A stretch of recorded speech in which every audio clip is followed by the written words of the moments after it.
लोकसभा चुनाव से पहले कांग्रेस छोड़ बीजेपी में शामिल हुए तमाम नेता यहाँ शामिल हुए हैं और कांग्रेस से कई तरह के बड़े सवाल कर रहे हैं। क्या कुछ सवाल हैं इनके कांग्रेस से, ये जानते हैं। तो सबसे पहले अजय द्विवेदी जी के पास जाते हैं। सर, किस तरह के सवाल जो कांग्रेस से आप कर रहे हैं?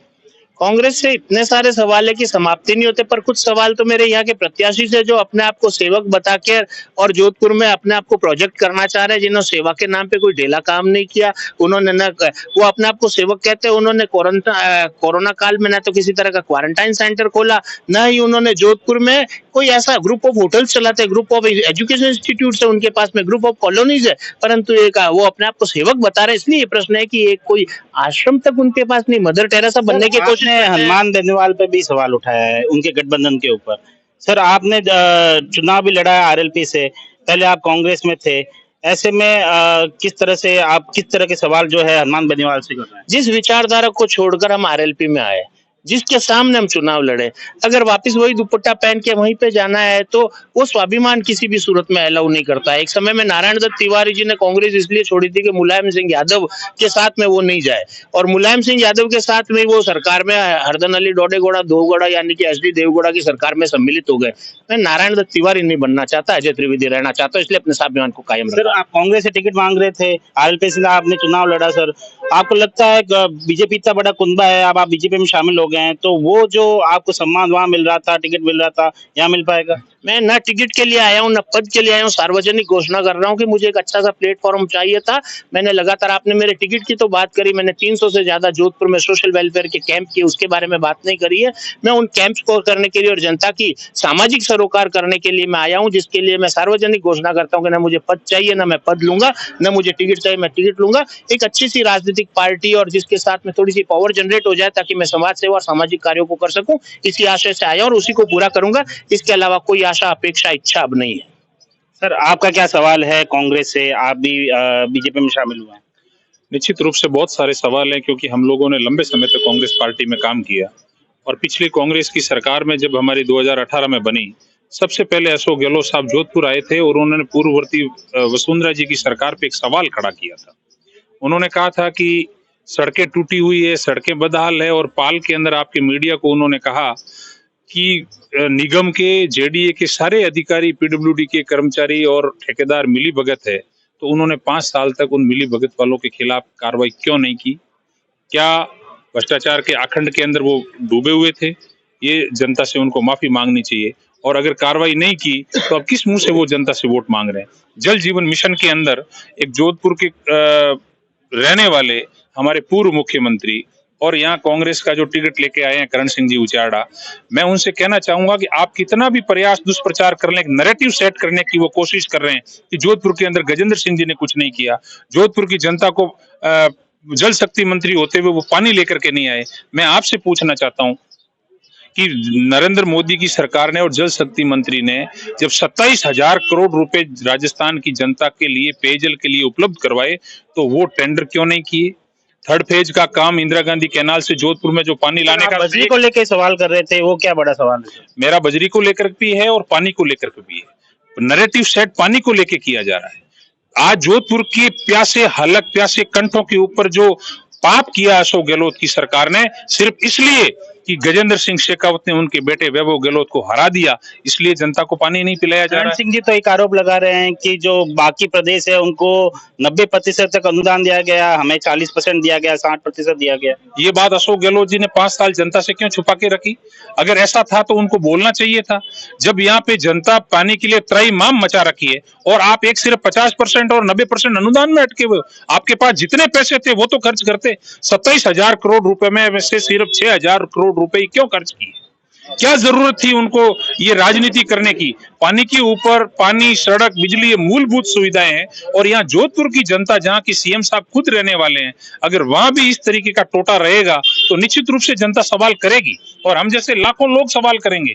आज ये आपके सामने हम लोग बैठे हैं, ये तांता अब लगेगा, निश्चित रूप से लगेगा, क्रमवार रूप से लगेगा, और जोधपुर जो है वो कांग्रेस मुक्त होकर के रहेगा। सर, आप कांग्रेस में थे, हमने कई बार इंटरव्यू किया आपका, लगातार आपने बीजेपी पे हमला बोला है, अब आप बीजेपी पे आ गए हैं। सर, राजपूत वर्सेस राजपूत जोधपुर में क्या लगता है सर, किस तरह का माहौल है? माहौल एक तरफा है, भारतीय जनता पार्टी के पक्ष का माहौल है, और जो जन समाज है वो 95% वोट एक तरफा देगा भारतीय जनता पार्टी के कैंडिडेट को। सर लगातार जो है बीजेपी कैंडिडेट जो गजेंद्र सिंह जी है उनके खिलाफ जो है हमने विरोध भी देखा है, खासकर राजपूत समाज में। आप राजपूत समाज के अध्यक्ष है, ऐसे में कैसे साथ पाएंगे? अब आप बीजेपी में शामिल हो गए हैं, पहले आप विरोध भी कर रहे थे गजेंद्र सिंह शेखावत का। गजेंद्र सिंह शेखावत का कोई व्यक्तिगत विरोध नहीं था किसी बात को लेकर। हमारा जो कोई समाज की मांग है, तो आज भी जैसे मान लो कोई पार्टी हो चाहे कोई सरकार हो, हम तो सर्व समाज 36 कौम के हित की बात करते हैं और सबके हित के लिए बात करते हैं, और जिसके जो मांग होगी जनता की उस मांग को रखने में कोई विरोध नहीं होता है। सर आप कांग्रेस पार्टी के दबाव में विरोध कर रहे थे गजेंद्र सिंह शेखावत? नहीं, कोई कांग्रेस पार्टी के दबाव में नहीं, कोई विरोध नहीं था हमारा। हम तो सर्व समाज 36 कौम की ये बात लिए, कोई विकास की बात होती है कोई आज ही उठाते हैं, उस टाइम भी उठाते थे, और उस जनता के हित के लिए बात उठाना कोई। और रही बात भारतीय जनता पार्टी की, तो भारतीय जनता पार्टी की जो रीतियां और नीतियां हैं वो बिल्कुल जनता के हित की है। आज जिन्होंने जो कई हमारे पीढ़ियां खप गई थी, युद्ध किए थे, राम मंदिर के लिए आंदोलन किए थे, कई सिर कटे थे, उसके बाद में वहाँ के सैकड़ों गांव ऐसे हैं जिन्होंने सिर पे पगड़ी धारण नहीं की और जूते नहीं पहने थे, और उन्होंने संकल्प ले रखा था कि हमारा राम मंदिर बनेगा, संकल्प हो। मैं तो धन्यवाद देता हूँ मोदी जी को और भारतीय जनता पार्टी के नेताओं को, और जनता को धन्यवाद है कि उन्होंने वोट दिया और उनको जीता, तब राम मंदिर बना, उनका संकल्प पूरा हुआ, इसलिए संकल्प पूरा किया, इसलिए धन्यवाद। और राम मंदिर बनाया इतना शानदार। और कांग्रेस के कार्यकर्ता तो आप पे आरोप लगा रहे हैं कि हनुमान सिंह जी को टिकट नहीं मिला, टिकट की दावेदारी कर रहे थे, करण सिंह जी को मिल गया तो वो बीजेपी में चले गए, क्या बीजेपी में उनको टिकट मिलेगा? हम कोई टिकट के लिए नहीं आए, हम तो मैंने कहा नहीं पहले ही, जो कांग्रेस की नीति है वहाँ कोई कार्यकर्ताओं की वैल्यू नहीं होती, वफादार काम करने वाले कार्यकर्ताओं की वैल्यू नहीं है, वहाँ पूछ नहीं है, उन्हें कोई उनका स्थान है, वहाँ अवसरवादी और पैसे वाले लोगों की पूछ हो गई, इसलिए वहाँ आपको। और दूसरी बात मैंने कहा नहीं, जो बीजेपी की नीति है, मोदी जी की नीति है, उनसे प्रभावित हो क्या है, जो सनातन को धर्म को बचाने वाले, और जो उनकी कांग्रेस की तुष्टिकरण नीति है उससे हम परेशान होके। और आपने दावेदारी तो की ही थी, फिर क्या आपको रेस्पॉन्स मिला कांग्रेस में जब आप टिकट की दावेदारी कर रहे थे? अब ऐसा है कि दावेदारी करना आम आदमी का राइट होता है, हर आम कार्यकर्ता राइट होता है दावेदारी करना। और उसके बाद में जो मैं कह रहा हूँ नहीं, जो अवसरवादी लोगों को मौका मिल जाता है। और रही बात जिस हिसाब से हमको टिकट के लिए यहाँ नहीं आए, हम तो जनता की सेवा कर रहे थे, पहले सर्व समाज 36 कौम की सेवा करते आए पिछले लंबे समय से, और अब भी सेवा करेंगे और जनता की सेवा के लिए आए हुए। सर अभी आपने आरोप भी लगाया है कि करण सिंह जी को टिकट नहीं मिलता तो वो बीजेपी में चले जाते, क्या कुछ आरोप है सर? अब ये तो आरोप है, वो उनको पूछो, वो उनको ज्यादा पता है, वो खुद स्थिति के किन से मिले थे, उनको पूछो कि आप किस प्रयास में थे। उनसे भी पूछ लेंगे सर, आपने आरोप लगाया था। वो ज्यादा क्योंकि वो मिलने के लिए दौड़ में लग रहे थे, इसलिए उनको ज्यादा जानकारी है कि किन से वो मिलने रहे थे, किससे मिल रहे थे। और यहाँ जैसे जोधपुर से वो, और मैं तो ये भी कहना चाहता हूँ, वो 20 साल से कांग्रेस में कितने जोधपुर के जनहित के मुद्दे उठाए, कितने धरने प्रदर्शन किए, कितने आंदोलन किए। और दूसरी बात, गहलोत साहब के वो कांग्रेस पार्टी से थे, तो बता दो उनको, ये भी पूछ लो, विकास बहुत, बाकी की बातें तो दूर छोड़ो, वो कितने दफे गहलोत साहब को सहयोग करने के लिए या रिसीव करने के लिए भी कभी गए क्या? और अब जो आज जिस हिसाब से वो कह रहे हैं मैं जोधपुर की सेवा करूंगा, तो पहले कहाँ गए थे सेवा करने वाले? अब निष्ठावान कार्यकर्ता था ये, आपको जस्टिस नहीं मिला। ये तो सबके सामने है, किसको मिलता है? वहाँ कांग्रेस के अंदर काम करने वाले कार्यकर्ताओं की कोई स्थान नहीं रहा, मैंने ये पहले भी कहा नहीं, अब वो कोई स्थान नहीं रहा कांग्रेस के अंदर कार्यकर्ता। तो बुराम जी किस तरह का आपका सवाल है कांग्रेस से? मेरा तो सवाल यही है कि भाई कांग्रेस राम मंदिर में क्यों नहीं गई, बात यही है। मेरा तो एक ही मुद्दा है, राम मंदिर सबको जाना चाहिए, राम मंदिर जैसा देश में भव्य मंदिर बना और बहुत शानदार मंदिर बना, उस मंदिर में कांग्रेस को जाना चाहिए, क्यों नहीं गई, मेरा यही सवाल है। तो पश्चिमी राजस्थान में पानी की राजनीति इतनी हावी हो गई है, जहाँ जाए पानी की समस्या को लेकर सवाल उठाए जा रहे हैं। आपने भी, आपकी पार्टी ने भी सवाल उठाए हैं कि राज्य सरकार ने काम नहीं करने नहीं दिया। वहीं कांग्रेस के जो लोग हैं वो जल जीवन मिशन को लेकर कई तरह के आरोप लगा रहे हैं बीजेपी पे कि मंत्री जी ने काम नहीं करवाए, यहाँ पे फंड नहीं दिया, क्या कुछ कहेंगे सर आप? देखो, ये ऐसी आरोप तो अनगिनत बातें होती रहती है, परंतु सेंट्रल गवर्नमेंट ने फंड की कोई कमी नहीं रखी, ठीक है। अब कार्यकारिणी एजेंसी राजस्थान सरकार थी, अब राजस्थान सरकार की क्या मंशा थी वो तो वो जाने, परंतु सेंट्रल से पैसे की कमी नहीं रही, आज तक नहीं रही। सर आपने जल जीवन मिशन में काम भी करवाया है सर, क्या लगता है सर, आप राज्य सरकार का हिस्सा रहे हैं, तो क्या राज्य सरकार ने वास्तव में काम नहीं करवाने दिया सर? नहीं, राज्य सरकार का जो 50% हिस्सा राजस्थान सरकार का था, 50 सेंट्रल का था। उस हिसाब से राज्य सरकार ने टेंडर भी किए थे और टेंडर बार बार कैंसिल हो रहे थे। ये क्यों हो रहे थे मुझे पता नहीं। और मतलब टेंडर भी कैंसिल हो रहे थे और सेंट्रल ने पैसे भी दिए थे। ये बार बार क्यों कैंसिल हो रहे थे, वो उनकी सोच। तो ठेकेदारों को बहुत नुकसान हुआ होगा इससे। आप ठेकेदार कहीं कभी जाके या आपने कभी जाके राज्य सरकार से या मुख्यमंत्री जी से कभी मुलाकात नहीं की, अपनी समस्या नहीं बताई सर आपने? नहीं, ये बातें तो हमने बताई ही कि सुनते नहीं, किसको कहे। बातें तो बताई हमने। कांग्रेस में थे तो हमारी कांग्रेस की विचारधारा थी, पब्लिक की डिमांड थी। हम लोग कहते थे भी कि भाई आम जनता का काम हो। सर क्या कुछ सवाल है आपका कांग्रेस से? कांग्रेस पार्टी के कार्यकर्ता के नाते मैं तो ये कहना चाहता हूँ, संक्षिप्त में ये कहना चाहता हूँ, अशोक गहलोत जी ने अभी कार्यकर्ताओं की मीटिंग में कार्यकर्ताओं पर एक आरोप लगाया और करण सिंह जी उचियाड़ा पे एक आरोप लगाया कि करण सिंह जी उचियाड़ा के आड़े से कांग्रेसी कार्यकर्ता पलायन कर गए।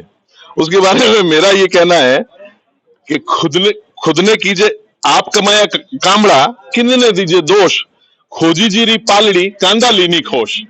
तो ये प्रक्रिया तो जो है अशोक गहलोत जी का जो अधिनायकवादी तरीका पार्टी में रहा, उससे पलायन तो कभी कांग्रेसी कार्यकर्ताओं का कभी चालू हो गया। करण सिंह उचियाड़ा जी तो बेचारे अभी आए हैं, उनको देख के कोई भी ये आरोप प्रत्यारोप जो अशोक गहलोत जी ने करण सिंह उचियाड़ा जी भी किया, ये बड़ा विचित्र है।